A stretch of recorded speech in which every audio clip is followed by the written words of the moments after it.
जय श्री कृष्ण भक्तों, श्रीमद् भागवत महापुराण की भाव यात्रा एकादश स्कंद के पंचम अध्याय तक आ पहुंची है। इस अध्याय में भक्तिहीन पुरुषों की गति और भगवान की पूजा विधि का वर्णन दिया गया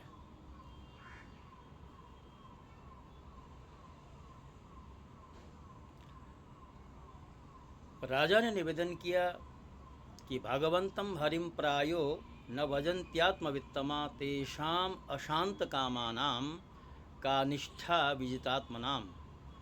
अर्थात, हे योगीश्वरों, आप लोग तो श्रेष्ठ आत्मज्ञानी और भगवान के परम भक्त हैं।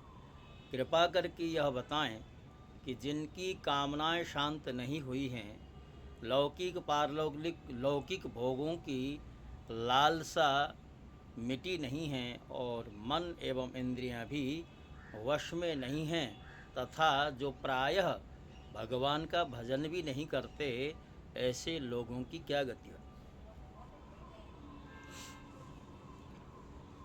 तो अब आठवीं योगीश्वर जो चमस नाम के हैं, वो उत्तर देते हैं और कहते हैं, राजन, विराट पुरुष के मुख से सत्व प्रधान ब्राह्मण, भुजाओं से सत्व रज प्रधान क्षत्रिय, जांघों से रजत तम प्रधान वैश्य और चरणों से तमः प्रधान शूद्र की उत्पत्ति हुई है। उन्हीं की जांघों से गृहस्थाश्रम, हृदय से ब्रह्मचर्य, वक्षस्थल से वानप्रस्थ और मस्तक से संन्यास, ये चार आश्रम भी प्रकट हुए। इन चारों वर्णों और आश्रमों के जन्मदाता स्वयं भगवान ही हैं। वही इनके स्वामी, नियंता और आत्मा भी हैं। इसलिए इन वर्ण और आश्रम में रहने वाला जो मनुष्य भगवान का भजन नहीं करता, बल्कि उल्टा उनका अनादर करता है, वह अपने स्थान, वर्ण, आश्रम और मनुष्य होने से भी च्युत हो जाता है। उसका पतन सुनिश्चित है। बहुत सी स्त्रियाँ और शूद्र आदि भगवान की कथा और उनके नाम कीर्तन आदि से कुछ दूर पड़ गए हैं। वे आप जैसे भगवत भक्तों की दया के पात्र हैं। आप लोग उन्हें कथा कीर्तन की सुविधा देकर उनका उद्धार करें। ब्राह्मण, क्षत्रिय और वैश्य जन्म से, वेदाध्ययन से तथा यज्ञोपवीत आदि संस्कारों से भगवान के चरणों के निकट तक पहुँच चुके हैं। फिर भी वे वेदों का असली तात्पर्य न समझकर अर्थवाद में लगकर मोहित हो जाते हैं। उन्हें कर्म का रहस्य मालूम नहीं होता। मूर्ख होने पर भी वे अपने को पंडित मानते हैं और अभिमान में अकड़े रहते हैं। वे मीठी मीठी बातों में भूल जाते हैं और केवल वस्तुशून्य शब्द माधुरी के मोह में पड़कर चटकली भटकली बातें कहा करते हैं। रजोगुण की अधिकता के कारण उनके संकल्प बड़े घोर होते हैं। कामनाओं की तो सीमा ही नहीं रहती। उनका क्रोध भी ऐसा होता है जैसे सांप का बनावट, और घमंड से उन्हें प्रेम होता है। वे पापी लोग भगवान के प्यारे भक्तों की हंसी उड़ाया करते। वे मूर्ख बड़े बूढ़ों की नहीं, स्त्रियों की उपासना करते। यही नहीं, वे परस्पर इकट्ठे होकर उस घर गृहस्थी के संबंध में बड़े बड़े मंसूबे पालते हैं, जहाँ का सबसे बड़ा सुख स्त्री सहवास में ही सीमित है। वे यदि कभी यज्ञ भी करते हैं तो अन्नदान नहीं करते, विधि का उल्लंघन करते और दक्षिणा तक नहीं देते। वे कर्म का रहस्य न जानने वाले मूर्ख केवल अपनी जीव को संतुष्ट करने और पेट की भूख मिटाने, शरीर को पुष्ट करने के लिए बेचारे पशुओं की हत्या करते हैं। धन, वैभव, कुलीनता, धन दान, विद्यादान, सौंदर्य, बल और कर्म आदि के घमंड से अंधे हो जाते हैं और भगवत प्रेमी संतों और यहाँ तक ईश्वर का भी अपमान करते हैं। राजन, वेदों ने इस बात को बार बार दोहराया है कि भगवान आकाश के समान नित्य निरंतर समस्त शरीरधारियों में स्थित हैं। वे ही अपने आत्मा और प्रियता में हैं, परंतु वे मूर्ख इस वेदवाणी को तो सुनते ही नहीं और केवल बड़े बड़े मनोरथों की बात आपस में कहते सुनते रहते।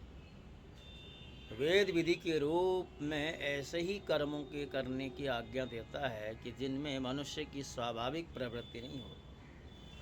संसार में देखा जाता है कि मैथुन मांस और मद्य की और प्राणी की स्वाभाविक प्रवृत्ति हो जाती है, तब उसे उसमें प्रवृत्त करने के लिए विधान तो हो ही नहीं सकता। ऐसी स्थिति में विवाह यज्ञ और सौत्रामणि यज्ञ के द्वारा ही जो उनके सेवन की व्यवस्था दी गई है, उसका अर्थ है लोगों को श्रृंखल प्रवृत्ति का नियंत्रण, उनका मर्यादा में स्थापन। वास्तव में उनकी ओर से लोगों को हटाना ही श्रुति को अभिष्ट है। धन का एकमात्र फल है धर्म, क्योंकि धर्म से ही परम तत्व का ज्ञान और उसकी निष्ठा अपरोक्ष अनुभूति सिद्ध होती है, और निष्ठा में ही परम शांति है। परंतु यह कितने खेद की बात है कि लोग उस धन का उपयोग घर गृहस्थी के स्वार्थों में या काम भोग में ही करते हैं, और यह नहीं देखते कि हमारा यह शरीर मृत्यु का शिकार है और वह मृत्यु किसी प्रकार भी टाली नहीं जा सकती। श्रौत्रामणि यज्ञ में भी सुरा सूंघने का ही विधान है, पीने का नहीं। यज्ञ में पशु का आलवन स्पर्श मात्र ही विहित है, हिंसा नहीं। इसी प्रकार अपनी धर्मपत्नी के साथ मैथुन की आज्ञा भी विषय भोग के लिए नहीं, धार्मिक परंपरा की रक्षा के निमित्त संतान उत्पन्न करने के लिए ही दी गई है। परंतु जो लोग अर्थवाद के वचनों में फंसे हैं, विषयी हैं, और वे अपने इस विशुद्ध धर्म को जानते ही नहीं, जो इस विशुद्ध धर्म को नहीं जानते हैं, वे घमंडी, वास्तव में तो दुष्ट हैं, परंतु समझते हैं अपने को श्रेष्ठ। वे धोखे में पड़े हुए लोग पशुओं की हिंसा करते हैं और मरने के बाद वे पशु ही उन मारने वालों को खाते हैं। यह शरीर मृतक शरीर है, इसके संबंधी भी इसके साथ ही छूट जाते हैं। जो लोग इस शरीर से तो प्रेम की गांठ बांध लेते हैं और दूसरे शरीरों में रहने वाले अपने ही आत्मा एवं सर्वशक्तिमान भगवान से द्वेष करते हैं, उन मूर्खों का अधःपतन निश्चित है। जिन लोगों ने आत्मज्ञान संपादन करके कैवल्य मोक्ष प्राप्त नहीं किया है और जो पूरे पूरे मूढ़ भी नहीं हैं, वे अधूरे न इधर के हैं और न उधर के। वे अर्थ धर्म काम इन तीनों पुरुषार्थों में फंसे रहते हैं। एक क्षण के लिए भी उन्हें शांति नहीं मिलती, वे अपने हाथों अपने पैरों में कुल्हाड़ी मार रहे हैं। ऐसे लोगों को आत्मघाती कहा गया। अज्ञान को ही ज्ञान मानने वाले इन आत्मघातियों को कभी शांति नहीं मिलती, इनके कर्मों की परंपरा कभी शांत नहीं होती। राजन, जो लोग अंतर्यामी भगवान श्री कृष्ण से विमुख हैं, वे अत्यंत परिश्रम करके गृह, पुत्र, मित्र और धन संपत्ति इकट्ठी करते हैं, परंतु उन्हें अंत में सब कुछ छोड़ देना पड़ता है और न चाहने पर वे विवश होकर घोर नरक में जाना पड़ता है। राजा निमि ने पूछा, योगीश्वरों, आप लोग कृपा करके यह बताएं कि भगवान किस समय किस रंग का कौन सा आकार स्वीकार करते हैं और मनुष्य किन नामों और विधियों से उनकी उपासना करते हैं। करभाजन नाम के नवे योगेश्वर कहते हैं कि हे राजन, युग 4 हैं, सत्य, त्रेता, द्वापर और कल। इन युगों में भगवान के अनेकों रंग, नाम और आकृतियाँ होती हैं तथा विभिन्न विधियों से उनकी पूजा की जाती है। सत्युग में भगवान के श्री विग्रह का रंग होता है श्वेत, उनकी 4 भुजाएं और सिर पर जटा होती है तथा वे वल्कल का ही वस्त्र पहनते हैं। काले मृग का चर्म, यज्ञ पवित्र रुद्राक्ष की माला, दंड और कमंडलु धारण करते हैं। सत्युग के मनुष्य बड़े शांत, परस्पर वैर रहित, सबके हितैषी और समदर्शी होते हैं। वे लोग इंद्रियों और मन को वश में रखकर ध्यान रूप तपस्या के द्वारा सबके प्रकाशक परमात्मा की आराधना करते हैं। वे लोग हंस, सुपर्ण, वैकुंठ, धर्म, योगेश्वर, अमलेश्वर, पुरुष, अव्यक्त और परमात्मा आदि नामों के द्वारा भगवान के गुण, लीला आदि का गान करते हैं। राजन, त्रेता युग में भगवान के श्री विग्रह का रंग होता है लाल, 4 भुजाएं होती हैं और कटिभाग में वे 3 मेखला धारण करते हैं। उनके केश सुनहल होते हैं और वे वेद प्रतिपादित यज्ञ के रूप में रहकर श्रुक श्रोवा आदि यज्ञ पात्र को धारण किया करते हैं। उस युग के मनुष्य अपने धर्म में बड़ी निष्ठा रखते हैं और वेदों के अध्ययन अध्यापन में बड़े प्रवीण होते हैं। वे लोग ऋग्वेद, यजुर्वेद और सामवेद रूप वेदत्रयी के द्वारा सर्ववेद स्वरूप देवादिदेव भगवान हरि की आराधना करते हैं। त्रेता युग में अधिकांश लोग विष्णु यज्ञ, प्रश्न गर्भ, वेद, सर्ववेद, उरुक्रम, वृषा, कवि जयंत और उरुगाय आदि नामों से उनके गुण और लीला आदि का कीर्तन करते हैं। राजन, द्वापर युग में भगवान के श्री विग्रह का रंग होता है सांवला। वे पीताम्बर तथा संघ, चक्र, गदा आदि अपने आयुध धारण करते हैं। वक्षस्थल पर श्रीवत्स का चिन्ह, भृगुलता, कौस्तुभ मणि आदि लक्षणों से वे पहचाने जाते हैं। राजन, उस समय जिज्ञासु मनुष्य महाराजों के चिन्ह, छत्र, चंवर आदि से युक्त परम पुरुष भगवान की वैदिक और तांत्रिक विधि से आराधना करते हैं। वे लोग भगवान की आराधना करते हुए कहते हैं, नमस्ते वासुदेवाय, नमः संकर्षणाय च प्रद्युम्नाय निरुद्धाय तुभ्यं भगवते नमः। नारायणाय ऋषये पुरुषाय महात्मने विश्वेश्वराय विश्वाय सर्वभूतात्मने नमः। इस प्रकार भगवान की स्तुति करते हैं। हे ज्ञान स्वरूप भगवान वासुदेव एवं क्रियाशक्ति रूप संकर्षण में आपका बार बार नमस्कार करते हैं। भगवान प्रद्युम्न अनिरुद्ध के रूप में हम आपको नमस्कार करते हैं। ऋषि नारायण महात्मा नर विश्वेश्वर विघ्न विश्वरूप और सर्वभूतात्मा भगवान को हम नमस्कार करते हैं। राजन, द्वापर युग में इस प्रकार लोग जगदीश्वर भगवान की स्तुति करते हैं। अब कलयुग में अनेक तंत्रों के विधि विधान से भगवान की जैसी पूजा की जाती है उसका वर्णन सुनो। कलयुग में भगवान का श्री विग्रह होता है कृष्ण वर्ण अर्थात काले रंग का। जैसे नीलम मणि में उज्ज्वल कांति धारा, नीलम मणि से उज्ज्वल कांति धारा निकलती रहती है, वैसे उनके अंग की छटा भी उज्ज्वल होती है। वे हृदय आदि अंग, कौस्तुभ आदि उपांग, सुदर्शन आदि अस्त्र और सुनंद प्रभृति पार्षदों से संयुक्त रहते हैं। कलयुग में श्रेष्ठ बुद्धि संपन्न पुरुष ऐसे यज्ञों के द्वारा उनकी आराधना करते हैं। वे लोग भगवान की स्तुति इस प्रकार करते हैं, प्रभु आप शरणागत रक्षक हैं, आपकी चरणारविंद सदा सर्वदा ध्यान करने योग्य, माया मोह के कारण होने वाले सांसारिक पराजयों का अंत कर देने वाले तथा भक्तों की समस्त अभीष्ट वस्तुओं का दान करने वाले कामधेनु स्वरूप हैं। भगवान आपके चरण कमलों की महिमा कौन कहे। रामावतार में अपने पिता दशरथ जी के वचनों से देवताओं के लिए भी वांछनीय और दुस्तिज राज लक्ष्मी को छोड़कर आपके चरण कमल वन वन घूमते फिरे। सचमुच आप धर्म निष्ठा की सीमा है। और हे महापुरुष, अपनी प्रेयसी सीता जी के चाहने पर जान बूझ कर आपके चरण कमल माया मृग के पीछे दौड़ते रहे। सचमुच आप प्रेम की सीमा है प्रभु। मैं आपके उन्हीं चरणार बिंदों की वंदना करता हूँ। इस प्रकार विभिन्न युगों के लोग अपने अपने युग के अनुरूप नाम रूपों द्वारा विभिन्न प्रकार से भगवान की आराधना करते हैं। इसमें संदेह नहीं कि धर्म अर्थ काम मोक्ष सभी पुरुषार्थों के एकमात्र स्वामी भगवान श्री हरि। कलयुग में केवल संकीर्तन से ही सारे स्वार्थ एवं परमार्थ बन जाते हैं। इसलिए इस युग का गुण जानने वाले सारग्राही श्रेष्ठ पुरुष कलयुग की बड़ी प्रशंसा करते हैं, इसमें इससे बड़ा प्रेम करते हैं। देहाभिमानी जीव संसार चक्र में अनादिकाल से भटक रहे हैं, उनके लिए भगवान की लीला गुण और नाम की कीर्तन से बढ़कर कोई और परम लाभ नहीं, क्योंकि इससे संसार में भटकना मिट जाता है और परम शांति का अनुभव होता है।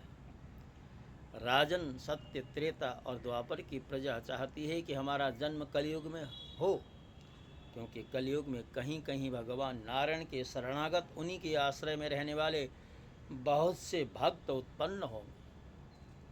महाराज विदेह कलयुग में द्रविड़ देश में अधिक भक्त पाए जाते हैं, जहाँ ताम्र पर्णी कृतमाला पैस्वनी परम पवित्र कावेरी महानदी और प्रतीचि नाम की नदियाँ बहती हैं। हे राजन, जो मनुष्य इन नदियों का जल पीते हैं प्राय उनका अंतःकरण शुद्ध हो जाता है और वे भगवान वासुदेव के भक्त बन जाते हैं। राजन, जो मनुष्य करना बाकी है वह करना आवश्यक है इत्यादि कर्म वासनाओं का अथवा भेद बुद्धि का परित्याग करके सर्वात्म भाव से शरणागत वत्सल प्रेम के वरदानी भगवान मुकुंद की शरण में आ गया है, वह देवताओं, ऋषियों, पितरों, प्राणियों, कुटुंबियों और अतिथियों के ऋण से ऋण हो जाता है। वह किसी के अधीन, किसी का सेवक, किसी के बंधन में नहीं रहता। जो प्रेमी भक्त अपने प्रियतम भगवान की चरण कमलों का अनन्य भाव से दूसरी भावनाओं, आस्थाओं, वृत्तियों और प्रवृत्तियों को छोड़कर भजन करता है, उससे पहले बात तो यह है कि पाप कर्म होते नहीं, परंतु यदि कभी किसी प्रकार हो भी जाएं तो परम पुरुष भगवान श्री हरि उसके हृदय में बैठकर वह सब धो डालते हैं। नारद जी कहते हैं, वसुदेव जी, मिथिला नरेश राजा निमि 9 योगीश्वरों से इस प्रकार भागवत धर्म का वर्णन सुनकर बहुत ही आनंदित हुए। उन्होंने अपने ऋत्विज और आचार्यों के साथ ऋषभ नंदन 9 योगीश्वरों की पूजा की। इसके पश्चात सब लोगों के सामने ही वे सिद्ध अंतर्धान हो गए। विदेहराज निमि ने उनसे सुने हुए भागवत धर्म का आचरण किया और परम गति प्राप्त हुई। हे महाभाग्यवान वसुदेव जी, मैंने तुम्हारे आगे जिन भागवत धर्मों का वर्णन किया है, तुम भी यदि श्रद्धा के साथ इनका आचरण करोगे तो अंत में सब आसक्तियों से छूट कर भगवान का परम पद प्राप्त कर लोगे। वसुदेव जी, तुम्हारे और देवकी की यश से तो सारा जगत भरपूर हो रहा है, क्योंकि सर्वशक्तिमान भगवान श्री कृष्ण तुम्हारे पुत्र के रूप में अवतीर्ण हुए हैं।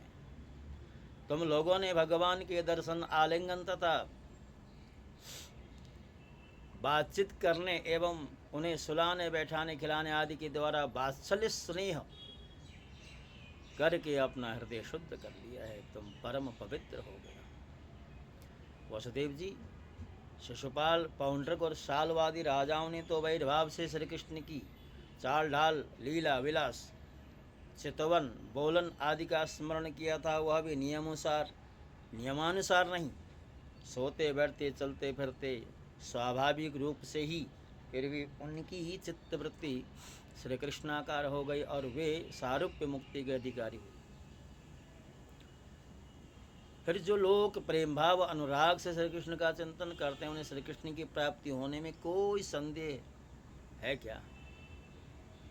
वसुदेव जी, तुम श्री कृष्ण को केवल अपना पुत्र ही मत समझना। वे सर्वात्मा, सर्वेश्वर, कारणातीत और अविनाशी हैं। उन्होंने लीला के लिए मनुष्य रूप प्रकट करके अपना ऐश्वर्य छिपा रखा है।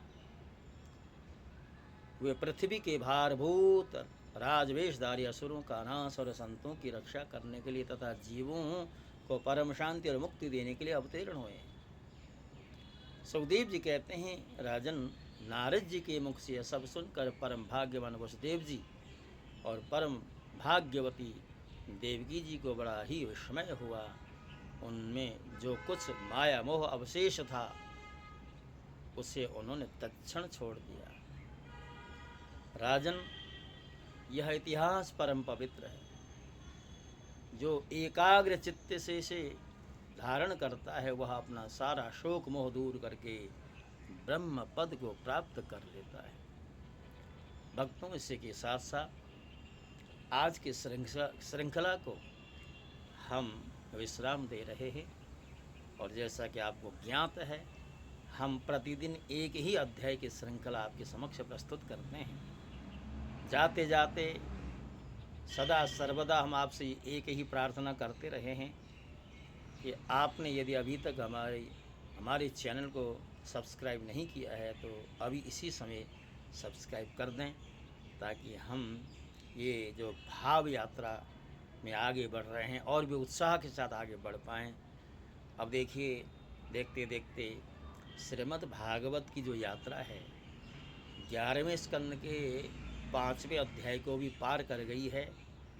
अब मात्र इस स्कंद में 26 अध्याय शेष रहते हैं और 12वें में 13। तो इस तरह कुल मिलाकर के 39 अध्याय शेष रहते हैं। बहुत बड़ी यात्रा में सब थोड़ी यात्रा शेष है। यह भी प्रभु कृपा से पूर्ण हो। जय श्री कृष्ण। ओम नमो भगवते वासुदेवाय।